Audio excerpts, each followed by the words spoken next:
Hey you guys, and welcome to episode 3 of the Empowered Women Project podcast. It's so nice to be back. I had surgery on the 3rd of January, so I was out for a wee while, and I'm only just getting into the hang of uploading my episodes and everything like that. But this one's a super interesting episode. So today we spoke to Emma McNally, who is a beautiful mum of 2 who is living with HIV, and it is her mission to raise awareness of HIV and alleviate some of the stigma, and to just remind young women all women, not just young women, to get tested and to know that it is something that can affect their lives. We are having a really interesting chat today where we talk about domestic violence, we talk about motherhood, we talk about stigma she's faced, and I think it's going to be a really important episode. And yeah, enjoy, and let me know if there's anything you'd like to ask Emma in the comments. I'm sure she'd be happy to hear from you. Thank you for coming on the podcast. It's so nice to have you here. So why don't you tell our audience a wee bit about yourself, your story, and why it is that you're doing so many different media engagements and spreading the word about your story? Okay, I'll try and remember all that. That was a huge question. Right, okay. So I'm Emma McNally. I am many things. I'm a mum of 2 beautiful terrors. I love them. But how old are your wee ones? So my son Finley is 6, and Fia, my daughter, is 1. But she'll be 2 in June, so she's in this wild phase at the moment, which is amazing actually, because she's learning things every day, and it's brilliant to watch. But yeah, they're pretty full on. So yeah, mum to 2 gorgeous children that I love dearly, and a partner to Paul. So we've been together nearly 3 years, and I love him dearly as well. He's a total inspiration to me, and just amazing, just a great support in my life. And I'm also a registered mental health nurse. And I am a woman living with HIV, which is probably the least interesting thing. No, it's probably, I was going to say it's the least interesting thing about me, but it probably is the thing that has started me on this journey of, I suppose, public speaking and raising awareness for testing. It's raising awareness about the I'm not going to call it an illness, the condition itself, because we're in 2025 now, and there's still so much misinformation about HIV, what it means for people, how you can contract it, or acquire it even. Sorry, I need to get the language right. Yeah. But it's great for me as well, because I feel like I'm still learning, and we think we know and we think we're aware, but even things like acquiring it instead of contract it, or condition instead of illness, is so important. And I'm still learning as well, and we can't all get it right, and I totally appreciate that, and I do realise that there are times that people don't have the knowledge, and that's not necessarily their fault, but the more that we get the word out there about what it's like living with HIV, and that you can get tested, that you can live a normal life, that you how you acquire it as well. It is so important to speak about it, because this is how we stop the stigma, and we can also, we're really close to stopping transmissions. Wow. There's a goal set by the UK government and the Scottish government to eliminate new transmissions by 2030, and I do really believe that one day that could be a thing. Wow. But we need to work really hard to make everyone aware that they need to get tested, they need to be aware when having unprotected sex that they're at risk. So yeah. And what I think is really interesting about what you just said there is that it doesn't define you. And I think sometimes when I look into my past, and I have a friend who is HIV positive, I used to think that would be all I think about, and all that it would consume me. So when you tell us what it was like when you first got your diagnosis and how that came about. Yeah. So I was diagnosed in 2016. I was in a long-term relationship at the time. I'd been with my partner a year.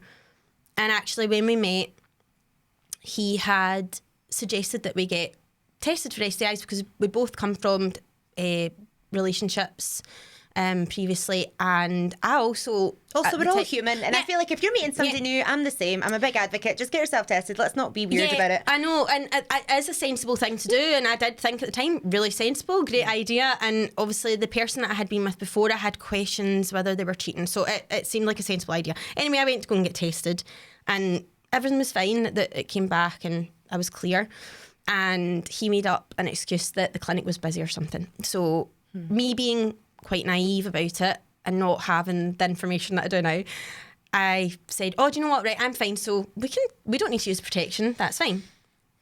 And it was really clear almost immediately that everything was not okay. I contracted genital herpes, and then I was having recurring outbreaks for a year. Every time that we had sex, I would have an outbreak. It was really debilitating. And actually, at that point, I was thinking, how can I be with this person for the rest of my life and go through this? But obviously, anyway, that's another story about being trauma bonded and not wanting to leave, feeling trapped. So then after a year of being with him, I became really sick, and it was a flu-like illness that lasted about a month. It went on for quite a while, and I was really, really unwell, and I'm generally quite a fit and healthy person anyway, so I notice when I'm sick. But this was like in bed for weeks. Floored, yeah, totally floored. And I don't know what it was. It was my intuition told me something's not right, and actually I remembered that he hadn't gone and got tested, and I'd said to him, you know, you went and got tested. Oh no, sorry, I went and got tested, you didn't. I think it's time that you do, because I'm really sick and I don't know what's wrong with me, but I never in a million years thought that it was going to be HIV. No. So he obviously went and got tested. It came back that he was positive, and then from that... Did he not know? Do you believe that he didn't know? Or are there questions there? It's difficult to talk about on a public platform, I understand, but do you... My perception is that I believe he knew. Okay. I think he knew that he'd put himself at risk. At risk, and therefore potentially putting you at risk. Yeah, okay. And I'll be blunt at because I now know that he was sleeping with men. Okay. That's something that we can talk about later, is men on the down low. It's 100%. a really common thing, and it's not spoken about enough. That's and I don't think enough women know about this. And you know, the only reason I know about that is because I've got such a tight community of gay pals who kind of have this sounds terrible, have a laugh about sleeping with married men. So it's like a thing. It's almost thing. And for the people and for the men in the gay community, I think sometimes, I can't speak for everyone, it's like it's some sort of achievement to get a married man, but they're not thinking about the implications of. And but let's bring it back to like actually the married man. You know, he's the one that's actually going out and seeking that. So that's a whole thing. But so anyway, I believe he knew. Okay. Or I believe that he knew that he was at risk. So then when he told me, I never thought that I was going to be positive. I just went along to do the test out of kind of like... Rule that out. Yeah, because that was the kind of protocol that he's tested positive, so now you need to go and get tested. So I went to go and get tested. And were you scared when he told you that? Were you scared? No, actually I wasn't. I just kind of thought like, I remember saying to him like, this doesn't change anything between us, like I'll support you no matter what. It really didn't change anything. That's your karma, by the way, for why you've got the relationship you've got now. That's I guess, you know what maybe. I mean? Maybe. No, as in he said, I've heard you say on other podcasts, he just loves you as you are and nothing changes. No, you're so right. I never thought of that before, so I've got what I deserved in the 100%. end. So, I wasn't scared. I think because he also said to me, like, the nurses explained to me that we can still have children. And now I realise he was talking to me in a way that was like, he obviously knew that I had it at this point, like, because he's saying to me, you know, you can still have children, you can still be a nurse and everything. And I was kind of like, I know this because I don't have it, right? But then I went to go and get tested, and I was sitting in the waiting room, and I thought, I'm going to Google, like, what are the symptoms of HIV? Which I know you shouldn't do, but anyway, like... So, well, they say you shouldn't do it, but why not? Why can you not? Google's right there. You're going to ask. It's there, and it's there for your information. So I Googled like symptoms of HIV, and it came up, there are no symptoms of HIV. However, when you experience seroconversion, which is when you acquire the virus, when the virus is obviously interacting in your body, you'll experience flu-like symptoms, and it listed every symptom that you would that you may experience, and I ticked every single one. I'd experienced every symptom that was listed there. So it was like colds, like mouth ulcers, mouth ulcers, like genital herpes, like fever, a rash all over my body, just the ones that I can think of at the top of my head. So that was, well, obviously I was sitting there and I thought, well, I've got it. Because that was what happened to me. Like, it was like a month or so before. So... It was a good thing because I've obviously got it really early on.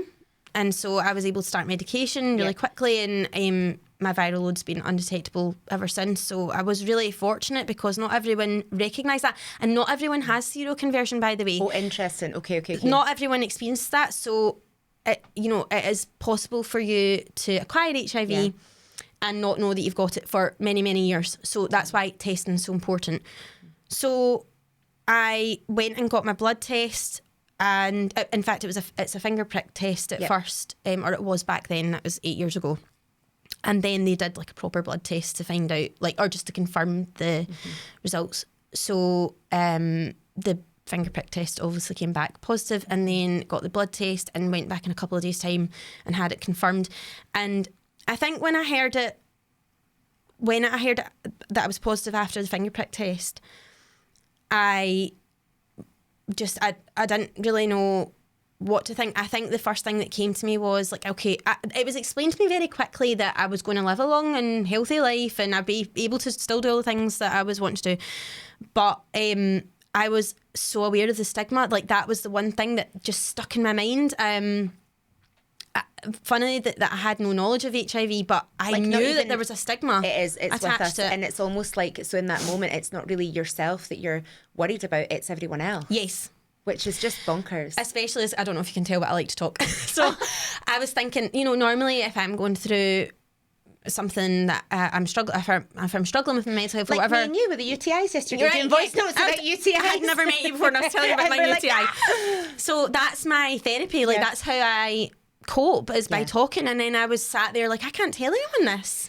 How am I going to cope with this? So anyway, went home, obviously, to my partner who was also HIV positive, thinking like, well, at least we're going through this together, right?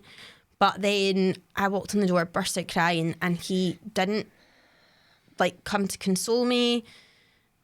And when I said to him, like, why are you not comforting me? His response was that, well, what are you crying about? You just need to take a pill every day for the rest of your life. So I always believed that he was in denial about it, but I just think that it's not an issue for him. Yeah. Because he still continued then to go on and have sexual relationships whilst in a relationship with me. So it wasn't an issue for him, but for me, it changed my whole outlook on life. Do you think he wasn't taking his medication, maybe? I don't know. I don't know. I could never say yes or no to that. Yeah. But I obviously have one of my concerns when I left him and started piecing the puzzle together and realising that actually this could have happened to me deliberately, that it could also happen to another woman in the future. And I thought, like, I cannot save people from him. All you can do is raise wider awareness. Exactly. That's it. That's absolutely it. So if I can help just one woman, to get tested, to protect them, or even just so that they can see that I'm living a normal life and they can as well, like to give them that hope, then that means everything to me. 100%. So on to slightly, like, I guess, happier things. You have met a really amazing partner and had 2 babies. Yeah. And what was it like going through the process of being pregnant and giving birth? Do you feel like there's still a lot of misinformation in the health service? Yeah. So when I had Finlay, I was still in that abusive relationship. So Finlay was from that relationship, and at that point, I think because I wasn't maybe as strong as what I am now, I didn't feel like I could challenge things, and I experienced a lot of stigma during that time. I always wanted to breastfeed, and then when I think I'd gone up to my first midwife appointment, I ended up seeing a midwife who actually wasn't my assigned midwife. And I think I wonder now if things would be different, but I don't know. Who knows? But anyway, I went to see this midwife, and I had said that I wanted to breastfeed, and she made it very clear that she didn't believe that was an option appropriate. So I never explored it again, and I've always felt a lot of guilt about that. Like, I was bottle feeding, and I felt just awful doing that because it wasn't what I wanted to do, but I didn't feel supported. I didn't have the support, even though I had been told by like my specialist nurse, like, you can still breastfeed. I didn't feel like no one really pushed that with me, and It's so fascinating You're so to me. vulnerable as well in that postpartum period. I know that myself, that you're just kind of going with the guidance you're given, and you don't feel confident enough to challenge anything, particularly not in your situation. No, definitely not. And not having a supportive partner, someone that's understanding and things, and like there was the whole situation just wasn't in my favour. No. So it made things really difficult. The other time that I experienced stigma, when I had him, when I was in labour, I'd gone. I've obviously gone up to triage, and they checked me. I was like 1 centimetre dilated. Long way to go. And then they sent me home. Only to come back. Yeah. So when I went up to triage, and they checked me over, and then they said, what kind of pain relief do you want? And I said I'd like a water birth. And I discussed this with my consultant, and there was no question that wouldn't be an option. So anyway, the healthcare assistant went away and spoke to the midwife in charge. I can't ever remember what they're like, the ward manager, I think. Yeah. So she'd gone away to speak to her and came back and said, you can't have a water birth, like whispering about it, as well, like you can't have a water birth because of your status. And I was like, excuse me? She was like, yeah, no, you, because of your status, you can't have a water birth. And obviously, we're talking 6 years ago. We're not talking 40 years ago. No, and like you say, you're in a vulnerable position. You're in labour, and you're having to get through it. So when I was on my way home, I was absolutely fuming, and I was getting so worked up, and like, that's not right. Like, I want a water birth, and like, but you feel like I can't fight because I'm having to focus on this, and I really do feel like that had an impact on my birth. It wasn't like a traumatic birth, as in like there were loads of complications or anything, but I think it did have an impact on maybe the way things went. I think I maybe would have had a smoother birth had I not had to deal with that. And it's probably a big catalyst for all your advocacy now, because you're like, oh my God, yeah. No. Like that was taken true. away from me. That didn't happen for me. It shouldn't have been that way. And like you say, if there's one other woman who's in that situation who feels she can, and you've said you can, that's an amazing job done. Do you know what I mean? No, definitely. And there's loads of things, especially in pregnancy care. I do feel like it's a kind of forgotten topic. And women living with HIV, there's so much. I get people all the time when I talk about things that I experienced during my pregnancy, that people get in touch and say, I didn't know that. And a lot of people, I've heard like other women saying that they've got gay friends who are also HIV positive, and they'll say, God, you guys have to go through so much more. And it's not about like, point scoring or anything, but it is a whole thing that no one really considers. There's loads of things involved, but it doesn't need to be like that. But I think the problem is that there's not a lot of research, because obviously you're dealing with like as babies at the end of the day, so they can't really, it's morally not right. But so I actually fought when I was in labour to get this birthing pool. And she's an icon. But they got their karma because I basically got in the pool. I was like fully naked, got in the pool and thought, I'm going to poo myself in front of all these people. That's how I felt. I was like, I feel like I'm going to poo myself. That's the universe, honestly, being like... No one actually tells you what it feels like when you're in birth. So I was like, what is this feeling? Got in the pool and I was like, no, not having this. So I got back out the pool. So that like I pushed and pushed for this birthing pool only to get in it for like 2 seconds and leave again. So yeah, that was their karma. But yes, I never had a water birth. But when I had Fia, because of that experience, I was a lot more empowered and knew what to expect, and I challenged a lot more things. And what I found out was a lot of the policies and procedures that are in place for women living with HIV when they're in childbirth or pregnancy, they're very outdated. A lot of the policies have been in place since the early 90s and have never been updated. Wow. So is that something you can lobby to change? Yeah, I mean, I worked with my consultant, and they did say that there were a few things that they were going to review now that I'd raised it. But it just makes you think, like, how many women have actually passed through the doors that they've just accepted that this is the way it is, when actually there were things needing change, and have felt probably discarded in a way, and have felt like they couldn't speak up for themselves or didn't have the knowledge to speak up for themselves. So where do you think that education is going to come from for people like midwives, people in that? Is that got to be from people like you just going out and I honestly think that we can learn so much from people who have been through things themselves. Even if I think about my own job, you're listening to people that are experiencing a condition, And you really need to, I suppose that's where the human part comes in, because you need to think about like what would you feel if you were going through something and you would want your voice to be heard. So it's important to listen to people that are going through that. That's where you can learn the most. 100%. And yeah, so I think it really has got to come from people that are living with HIV 100%. and people that work in those industries as well, because that's where the knowledge is. And how did your family react to your news? How was that? So when I found out I was positive, I was isolated from my family. I didn't have contact with my family. Okay. Because I was in an abusive relationship. So I understand. I never told them at the time. I remember telling my sister, because I had taken her up to out of hours one time. I can't remember what symptoms she had, but it was, putting me in mind of that time that, I experienced seroconversion.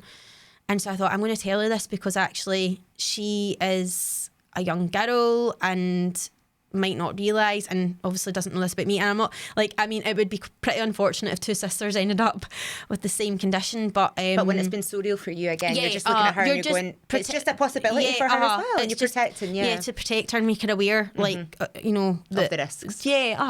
So I told her about it then, and my sister's brilliant because nothing really phases her. Like, she's so progressive, and like I told her, and I hope my sister thinks that about me. It's nice when you do. She just never said anything. Like, it was just like, all right, like, but it was just like a normal conversation. Amazing. And like, so that was great. I told my brother and my sister-in-law before I actually told her, because they'd come round to invite me to their wedding. I hadn't seen them in a very long time, and I think because that was all happening at that point, I just felt like I wanted to share it with them. I don't know. I think as well there's an element of, I'm going to tell someone this to see what their reaction is, and if I still want them testing the waters. So because you just don't know. Yeah, you don't know, because everyone, you can have someone, as we were talking about before, who is really educated and has been through university and all things, and you think that they must be understanding, but they're not. No. Just because someone is educated or is your family doesn't mean that they're going to understand. Thing. They've got their own understanding of society and of things they've been told and of however they've been brought up, whatever it is. Yeah. So I told them kind of to like test the waters, like you said, and they were fine. My sister-in-law was a pharmacist, so I think she had quite a decent knowledge. Not all pharmacists, as we know, my goodness. Well, we're on the subject. Do tell me. So you had a wee experience yesterday that you shared on your Instagram. Tell us about that. So I have a UTI. We both get chronic UTI. Yeah, I have a UTI, and I'm also having an outbreak of herpes at the moment. Like, sorry guys, TMI, but anyway, we're women, and like these things are common, like, and we need to talk about them more as well, 100%. So that other people know they're not alone.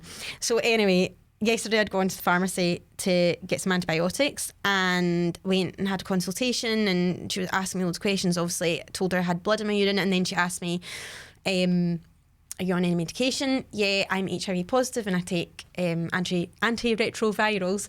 And you could see, like, from her expression, it was like her brain exploded. She just didn't know what to do with this information, and that quite often happens. People are not expecting it. So that was a couple more things were like ticked off, and at the end she's like, okay, I can't prescribe you antibiotics because, well, you've mentioned there's blood in your urine. Which I now think was an excuse. She said, so I'd like you to go to your GP just because of that, like just to rule out that there's nothing else going on.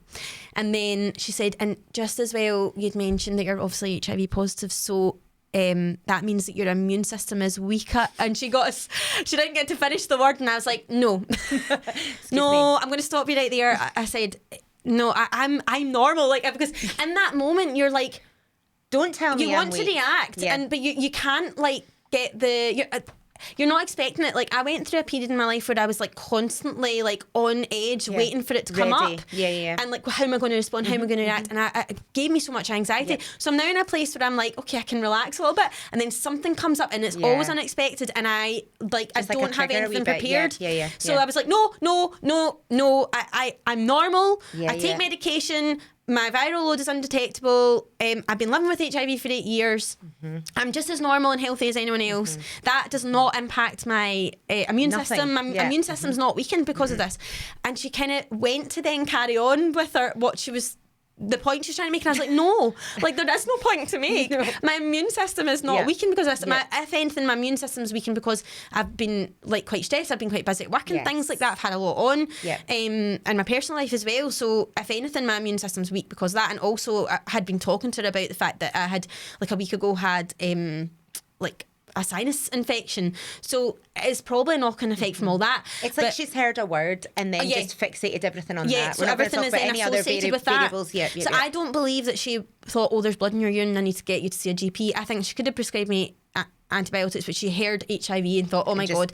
So it's really frustrating because there you go, there's a pharmacist, do you know, a young pharmacist as well, and you just think, what is going on? Like I mean, I honestly, I'm obviously a mental health nurse. And did you decide to do your training post your diagnosis, or was that something you'd done previously? I literally started my training, like the day that I actually noticed a rash in my arm was the day I started my college course to go into nursing. Wow. Yeah. That's such a weird sort of like correlation, isn't it? I know, it's so strange, but I think like a lot of my lecturers were trying to, well, I had like one lecturer and she was trying to put me off continuing with the course. You know, you've got a lot going on and all the rest. Like, why don't you postpone? And I kind of realised that, wait, I've been trying to figure out what I want to do my whole life. I never knew what I wanted to do, and I'd gone into various things and it didn't work out. And I finally realised, like, this is the path I'm meant to go down. And she was telling me, oh no, you need to take another year out. And I thought, no, like I'm not doing it because things are going to happen throughout my life. I'm always going to have challenges. Things are going to crop up for sure. I can't stop things from happening. And it's true because even now, like there are things going on in my life that I'm like, why is this happening to me? But I'm like, well, this is actually life. We can't stop bad things from happening. If you wanted bad things to not happen, you'd never leave your house. You'd stay in the same little position. You would never go and challenge yourself or do anything. So I've seen photos of you at Downing Street. So tell us about that.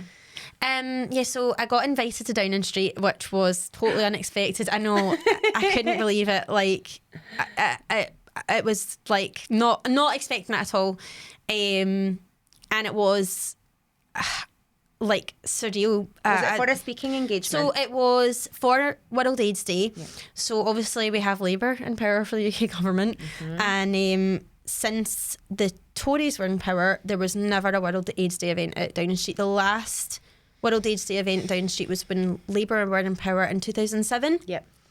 So this was the first one since then. So it was pretty big. Yeah. And I think obviously I've been really vocal in the HIV community. I've done loads of like articles and things. It's just loads of stuff to raise awareness. So I guess that was probably why I got invited and to represent women living with HIV.